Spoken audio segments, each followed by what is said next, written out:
আমরা একগুচ্ছ রাজনৈতিক সংগঠন নানা আলাপ আলোচনা করে গত 15ই সেপ্টেম্বর একযোগে সাংবাদিক সম্মেলন করে 5 দফার দাবিকে সামনে রেখে কর্মসূচি ঘোষণা করেছিলাম। দাবিসমূহ ছিল জুলাই সনদের ভিত্তিতে আগামী জাতীয় সংসদ নির্বাচন করতে হবে, নির্বাচন পিআর পদ্ধতিতে হতে হবে, সুষ্ঠু নির্বাচনের জন্য লেভেল প্লেইং ফিল্ড নিশ্চিত করতে হবে, গণহত্যার বিচার দৃশ্যমান হতে হবে, বিশেষ ট্রাইব্যুনালে ভারতীয় তাবেদার ও ফ্যাসিবাদদের দোষর জাতীয় পার্টি এবং 14 দলের বিচার করতে হবে এবং বিচার চলাকালীন তাদের কার্যক্রম নিষিদ্ধ করতে হবে। জুলাই গণ অভ্যুত্থানের প্রধান চাওয়া স্বৈরতন্ত্রের স্থায়ী বিলোপ পূরণে কার্যকর কোনো ব্যবস্থা নিশ্চিত করা যায় নাই। জুলাই সনদে গুরুত্বপূর্ণ বিষয়ে ঐক্যমত হয় নাই।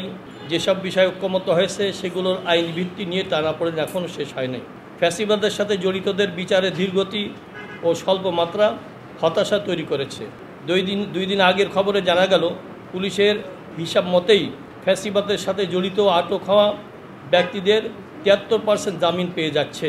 ফ্যাসিবাদের দোষরা মহাসমারোহে নির্বাচন করার ঘোষণা দিচ্ছে।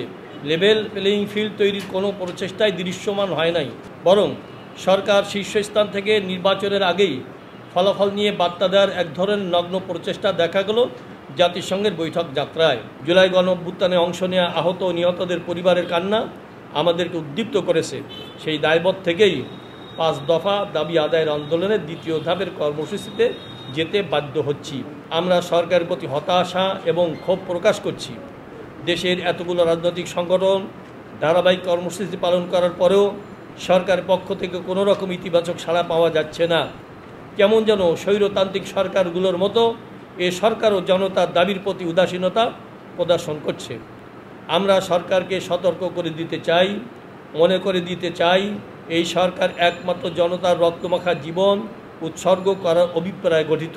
ফলে জনতার দাবি প্রতি ক্রমাগত উপেক্ষা এই সরকারের নৈতিক ও আইনগত বৈধতাকে নষ্ট করবে। 5 দফা দাবি আদায় আন্দোলনে দ্বিতীয় ধাপে আমাদের কর্মসূচি হচ্ছে 1 অক্টোবর থেকে 9 অক্টোবর পর্যন্ত 5 দফা গণদাবির পক্ষে জনমত গঠনের লক্ষ্যে গণসংযোগ। 10 অক্টোবর ঢাকায় ও বিভাগীয় শহরে গণমিছিল।